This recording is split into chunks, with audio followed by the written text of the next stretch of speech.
Assalamualaikum warahmatullahi wabarakatuh. Alhamdulillah, syukrulillah, la khala wa la quwata illa billah. Asyhadu an la ilaha illallah wahdahu la syarikalah wa asyhadu anna Muhammadan abduhu wa rasuluh la nabiyya ba'dah. Allahumma shalli wa sallim ala Muhammadin wa ala alihi wa sahbihi wa man walah. Rabbi shrah li sadri wa yassir li amri wahlul 'uqdatam min lisani yafqahu qawli wa ba'du. Bapak Ibu dan saudara-saudaraku jamaah salat Isya yang dirahmati Allah Subhanahu wa taala. Alhamdulillah malam hari ini dipertemukan di majelis yang mulia ini dalam rangka menunaikan rangkaian ibadah salat Isya kita dan mengisi amaliyah Ramadan dengan salat tarawih. Kita selalu berharap mudah-mudahan semua amal ibadah yang kita lakukan pada hari ini dan hari-hari sebelumnya mendapat ridho dari Allah Subhanahu wa taala. Selawat teriring salam semoga selalu tercurah pada baginda Nabi Muhammad sallallahu alaihi wasallam yang selalu kita nantikan syafaatnya besok di yaumil akhir, dan mudah-mudahan kita dalam hidup ini bisa menjalankan sunnah beliau. Pada kesempatan yang singkat ini saya akan menyampaikan apa yang pernah ditulis oleh Imam Al-Ghazali di dalam kitab Mukasyafatul Qulub. Di dalam kitab itu dijelaskan tentang dialog antara Nabi Musa dengan Allah Subhanahu wa taala. Jadi Nabi Musa ini adalah nabi yang bisa langsung berbicara dengan Allah. Kalau Rasulullah Muhammad SAW itu dialog langsungnya saat Mi'raj. Pada saat beliau menerima wahyu lewat Jibril alaihissalam. Nah, di dalam dialog itu Nabi Musa bertanya kepada Allah, "Wahai Allah, saya sudah melakukan ibadah. Mana ibadahku yang membuat engkau senang?" Kemudian Allah menjawab, dan jawaban itu dalam bentuk pertanyaan. Artinya jawaban itu dikembalikan kepada yang bertanya. Jawaban yang pertama oleh Allah adalah solat. Solat itu untukmu. Karena solat itu bisa mencegah perbuatan keji dan mungkar. Saya yakin jamaah di sini sudah hafal semua ayatnya. Inna sholata tanha anil fahsya iwal munkar. Meskipun dalam praktek solat kita ini jangan-jangan belum bisa berefek kepada fahsya wal munkar tadi. Fahsya saya cari dalam tafsir terjemah Al-Quran dari Kementerian Agama itu adalah diwujudkan dalam satu perbuatan atau perkataan yang jelek. Misalnya korupsi itu fahsya. Kita berbohong, kita ghibah itu adalah fahsya. Kalau mungkar itu berarti kita melawan apa yang sudah ditentukan oleh Allah. Kita sudah meyakini Allah, tetapi ada keyakinan lain di luar Allah. Contoh sederhana misalnya gini, kalau jamaah Masjid Baitur Rahman ini sudah misalnya dalam waktu tertentu tiba-tiba wisata ke Magelang sana, nengok tempat ibadahnya orang Hindu.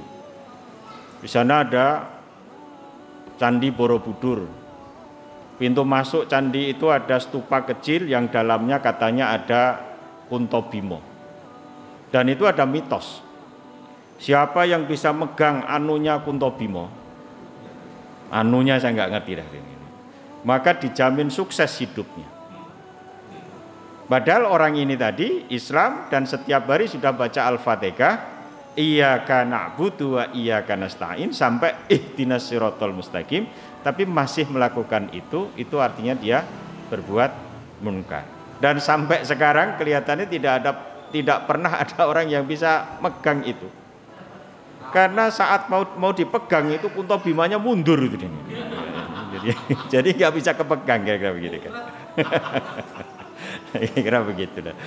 Ya, semoga lah terserah jenengan nafsirkan kan.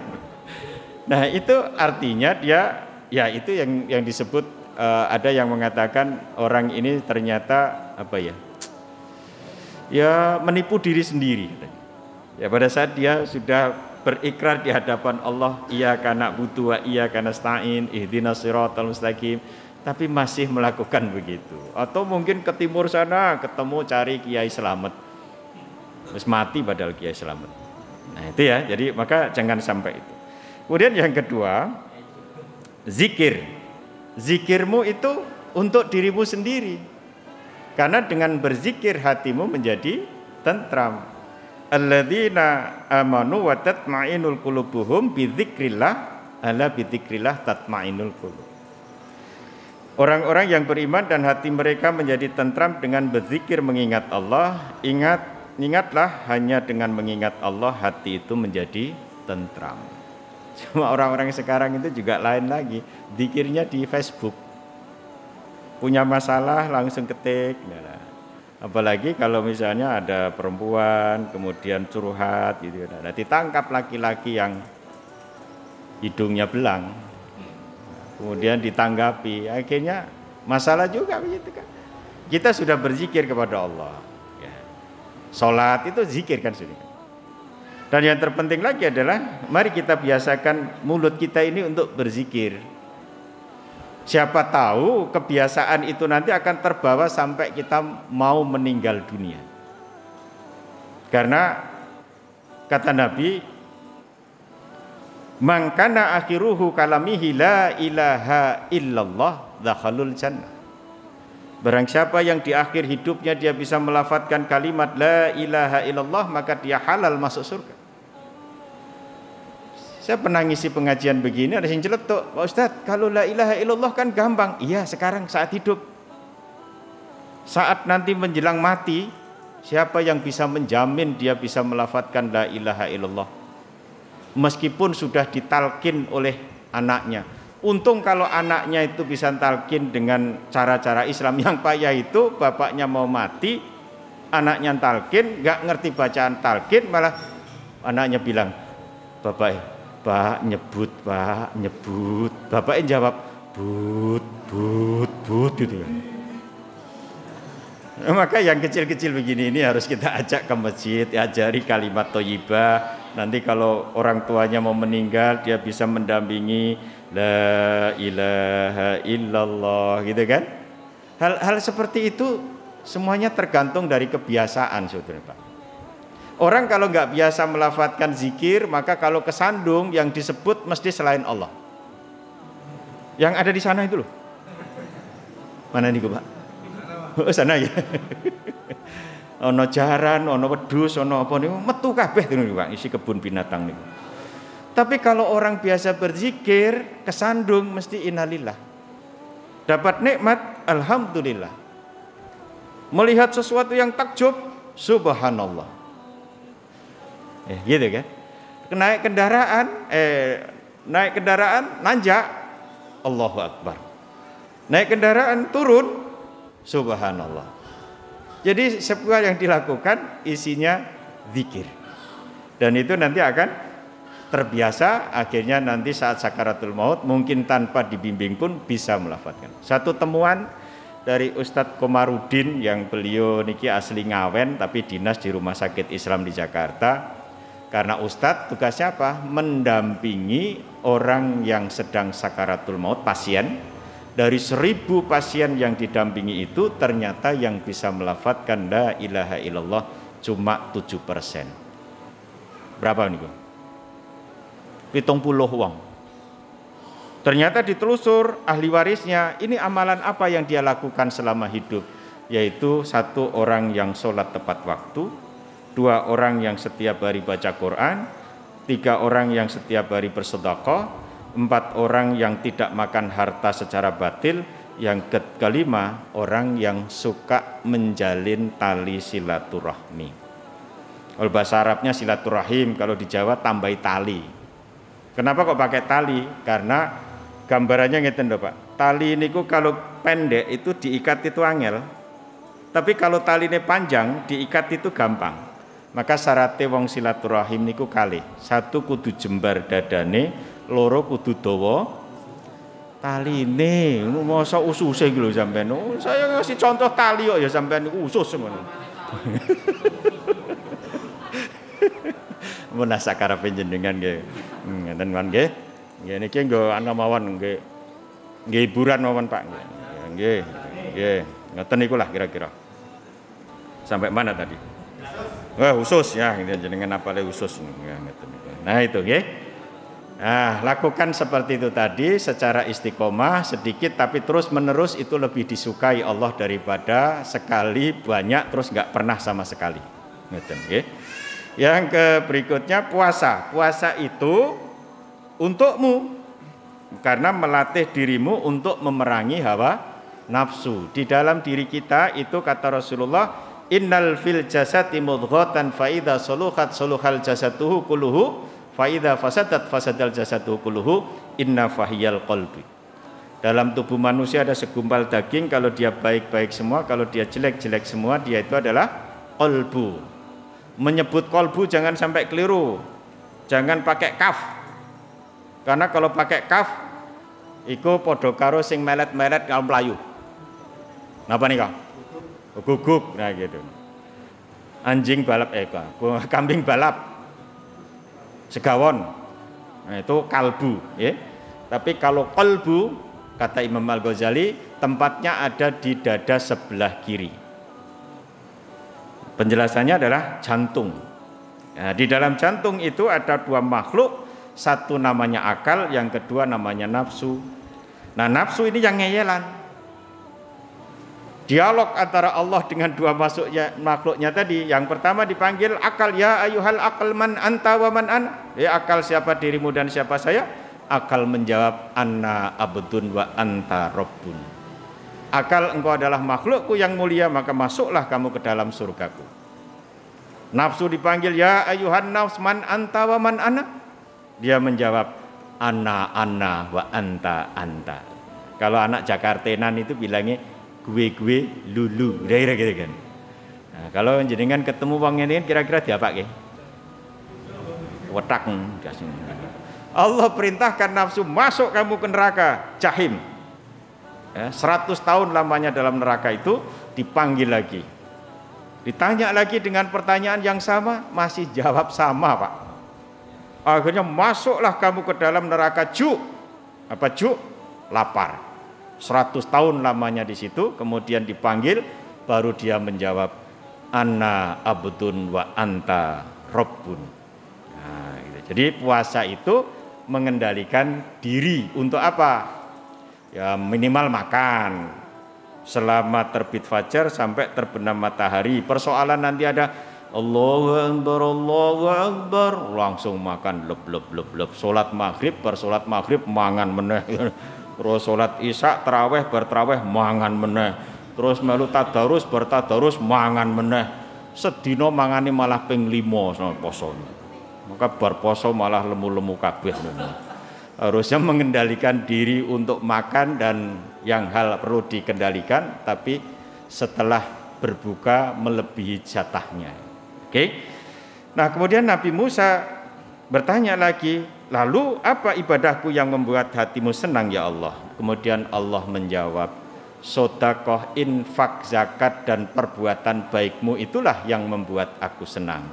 Karena tatkala engkau memberi kepada orang yang sedang susah, aku hadir di sampingnya dan aku akan mengganti dengan ganjaran 700 kali lipat. Perbuatan baik, misalnya ada sedekah, infak, zakat, sekarang berkembang namanya wakaf Pak. Jadi wakaf itu sekarang tidak hanya wakaf tanah. Dulu kan konotasinya wakaf itu kan mesti tanah, terus digunakan untuk 3M. Bukan mencuci tangan, bukan memakai masker, menjaga jarak, bukan. Untuk apa? Masjid, madrasah, makam. Nah kasihan juga kalau orang nggak punya tanah, tanahnya cuma 1 pot, mau diwakafkan kemana? Ya, potnya itu, meskipun pernah kejadian Pak, Zamane Anthurium Gemani, ada orang punya 2 pot isinya Anthurium Gemani, dia bernazar kalau Anthurium Gemani saya laku 100 juta maka saya wakafkan untuk bangun masjid. Ternyata qadar Allah terjadi, laku 100 juta diwakafkan jadi 1 masjid. Anthurium Gemani. Sakniki payu mboten. Nah, nika Pak Ridwan nika sing ngurusi wakaf nika. Kula sing nampa. Jadi beliau di BBI, saya di nadhirnya Pak. Saya yang menerima duit, beliau sing ngompori kon wakaf. Niki mau pesen kalih kula niku. Jadi wakaf uang Pak, karena Nabi ngendika bahwa setiap anak Adam yang meninggal terputus amalnya kecuali 3. Sedekah jariyah itu para ulama menafsirkan itu wakaf. Nah, kalau wakaf uang itu gimana? Wakaf uang itu orang berwakaf berupa uang, uangnya dijaga keutuhannya. Siapa yang menjaga keutuhannya? Di bank-bank syariah. Ada namanya LKSPWU, Lembaga Keuangan Syariah Penerima Wakaf Uang.